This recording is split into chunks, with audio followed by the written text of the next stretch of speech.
നമസ്കാരം. കൊട്ടാരക്കര മീഡിയയിലേക്ക് സ്വാഗതം. സമഗ്ര കൊട്ടാരക്കര പദ്ധതി പ്രഖ്യാപനത്തിന്റെ ഉദ്ഘാടനം ധനമന്ത്രി KN ബാലഗോപാൽ നിർവഹിച്ചു. മർത്തോമ ജൂബിലി മന്ദിരത്തിൽ വെച്ചാണ് ഉദ്ഘാടന ചടങ്ങ് നടന്നത്.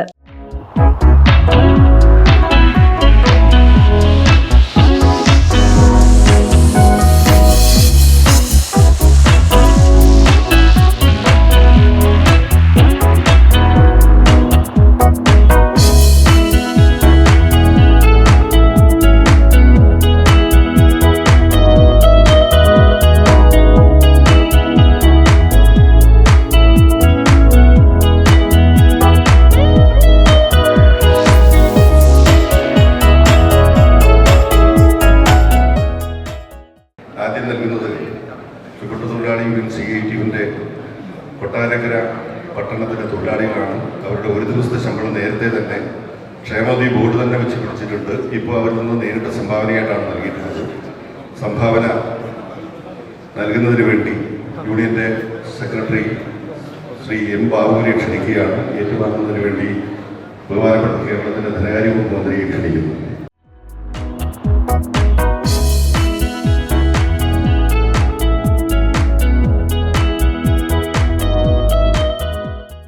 നമ്മുടെ ഇടപെടൽ ആരംഭിക്കുകയാണ്. ആദ്യമായി കഴിഞ്ഞ ദിവസങ്ങളിൽ വയനാട് ദുരന്തത്തിൽ നമ്മെ വിട്ടുവരുന്ന എല്ലാവരുടെയും നിര്യാണത്തിൽ നമ്മുടെ ഈ യോഗം അനുസ്മരണം ഏർപ്പെടുത്തുന്നു.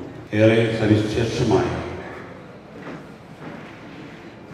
ഒരു പ്രോഗ്രാമാണ് നാം ഇവിടെ ഇരിക്കുന്നത്. കൊട്ടാരക്കരയുടെ സമസ്ത മേഖലയുടെയും സമഗ്രമായ വികസനം ലക്ഷ്യമാക്കി ശ്രീ KN ബാലഗോപാൽ കൊട്ടാരക്കര MLA ആയതിനു ശേഷം നിരവധിയായ പ്രവർത്തനങ്ങൾ, പദ്ധതികൾ പ്ലാൻ ചെയ്തുകൊണ്ടിരിക്കുകയാണ്. ഒട്ടേറെ കാര്യങ്ങൾ നടപ്പിലാക്കിക്കൊണ്ടിരിക്കുന്നു. അതിൻ്റെ വിശദാംശങ്ങളിലേക്ക് സമയക്കുറവ് മൂലം കടക്കുവാൻ ആഗ്രഹിക്കുന്നു. ഇത് സമഗ്ര കൊട്ടാരക്കര എന്ന പദ്ധതി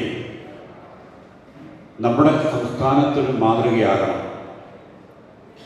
കേരളത്തിൽ ഏത് സ്ഥലത്തും ഏത് മണ്ഡലങ്ങളിലും എവിടെയെങ്കിലും വികസന പ്രവർത്തനങ്ങളുമായി ബന്ധപ്പെട്ടുള്ള ഇത്തരം പദ്ധതി ആരംഭിക്കുമ്പോൾ കൊട്ടാരക്കര മോഡലായി കാണിക്കാൻ നമുക്ക് കഴിയേണ്ടതുണ്ട്. അതിനാവശ്യമായി ഇപ്പോൾ നമ്മുടെ ഉത്പാദന മേഖലയുമായി ബന്ധപ്പെട്ടും അതുപോലെ ജലസംരക്ഷണവും ജലസ്രോതസ്സുകളുടെ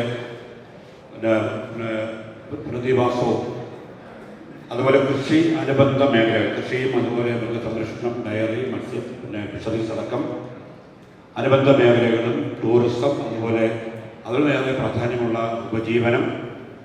പിന്നീട് നമ്മുടെ സംസ്ഥാനത്ത് തന്നെ ഏറ്റവും ശ്രദ്ധേയമായ പ്രവർത്തനം നമ്മുടെ സംസ്ഥാന സർക്കാർ കാഴ്ചവെച്ചുകൊണ്ടിരിക്കുന്ന, സംസ്ഥാന സർക്കാരും തദ്ദേശ സ്ഥാപനങ്ങളും എല്ലാം കാഴ്ചവെച്ചിരിക്കുന്ന മാലിന്യ സംസ്കരണവുമായി ബന്ധപ്പെട്ടുള്ള പ്രവർത്തനം. ഏതാണ്ട് 2025 മാർച്ച് മാസം 31 കൂടി നമ്മുടെ സംസ്ഥാനം സമ്പൂർണ്ണ മാലിന്യരഹിതമാക്കുന്നതിനാവശ്യമായ പ്രവർത്തനമാണ് സംഘടിപ്പിക്കാൻ വേണ്ടി പോകുന്നത്. ഇതെല്ലാം ലക്ഷ്യം വെച്ചുകൊണ്ടുള്ള ഒരു പദ്ധതിയാണ് ഇപ്പോൾ സമഗ്ര കൊട്ടാരക്കരയുമായി ബന്ധപ്പെട്ട് ഏറ്റെടുത്തിരിക്കുന്നത്. ഇതുമായി ബന്ധപ്പെട്ട് നിരവധി നടപടികൾ ഔദ്യോഗികമായും ഒക്കെ തന്നെ ഒട്ടേറെ നമ്മൾ നടന്നു കഴിഞ്ഞിരിക്കുകയാണ്. ഇന്നിപ്പോൾ ഈ പദ്ധതിയുടെ പ്രാവർത്തികമാക്കുന്നതിനാവശ്യമായി ഉള്ള പ്രവർത്തനങ്ങൾ, താഴെത്തട്ടിലേക്ക് എത്തിക്കുന്നതിനാവശ്യ പ്രവർത്തനം, പദ്ധതി നിർവഹണം ആരംഭിക്കുന്ന പ്രവർത്തനങ്ങളൊക്കെ ഇന്ന് പ്രഖ്യാപിക്കേണ്ടതുണ്ട്. ഇത് കൊട്ടാരക്കരയെ സംബന്ധിച്ച് കുറച്ചേറെ കാര്യങ്ങൾ ചെയ്തുകൊണ്ടിരിക്കുന്ന കാര്യങ്ങൾ കുറച്ചുകൂടി സജീവമാക്കി മുന്നോട്ട് കൊണ്ടുപോകാനുള്ള കൂട്ടായ യത്നത്തിൻ്റെ ഒരു പ്രവർത്തനങ്ങൾ ആലോചിക്കുന്നതിനുള്ള യോഗമാണ്.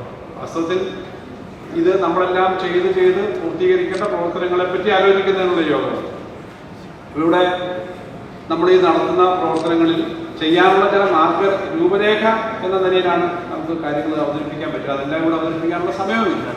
പക്ഷേ ലാൻഡ് യൂസ് ബോർഡ് എന്ന് പറയുന്നത് നമ്മുടെ സംസ്ഥാന തലത്തിലെ ഈ സംവിധാനം, അവർക്ക് ആധുനിക സാങ്കേതിക വിദ്യ ഉപയോഗിച്ചാണ് അവർ ഈ പ്രവർത്തനങ്ങൾ നമ്മളോട് സഹകരിച്ച് ചില രേഖകൾ തയ്യാറാക്കിയിട്ടുണ്ട്. എല്ലാ വകുപ്പുകളുമായി ചർച്ച ചെയ്തിട്ട് കാര്യങ്ങൾ തയ്യാറാക്കിയിട്ടുണ്ട്. അപ്പോൾ അതനുസരിച്ച് കൊട്ടാരക്കരയിൽ വിവിധ മേഖലയിൽ ചെയ്യേണ്ട കാര്യങ്ങളെ സംബന്ധിച്ച് 5 പ്രധാനപ്പെട്ട മേഖലകൾ തിരിച്ചിട്ട് അതിൽ പ്രവർത്തനം നടത്താൻ വേണ്ടിയിട്ടുള്ള പദ്ധതിയാണ് ആലോചിക്കുന്നത്. അതിൽ ജലസംരക്ഷണം സംബന്ധിച്ച്, കൃഷി വ്യാപനം സംബന്ധിച്ച്, മാലിന്യ സംസ്കരണം സംബന്ധിച്ചും, ജീവനോപാധികൾ, വരുമാനം ഉണ്ടാക്കുന്ന ജീവനോപാധികളെ സംബന്ധിച്ചും, പരിസ്ഥിതിയും ടൂറിസവും സംബന്ധിച്ചും ജനറലായ ഒരു പൊതു 5 മേഖല. അതിനകത്ത് എല്ലാവരിലേക്കും ഈ പൊതുബോധം എത്തിക്കാൻ വേണ്ടിയുള്ള പ്രചരണവും മാസമായിട്ടുള്ള എല്ലാവരും ചേർന്ന പ്രവർത്തനവും വളരെ പ്രധാനമാണ്.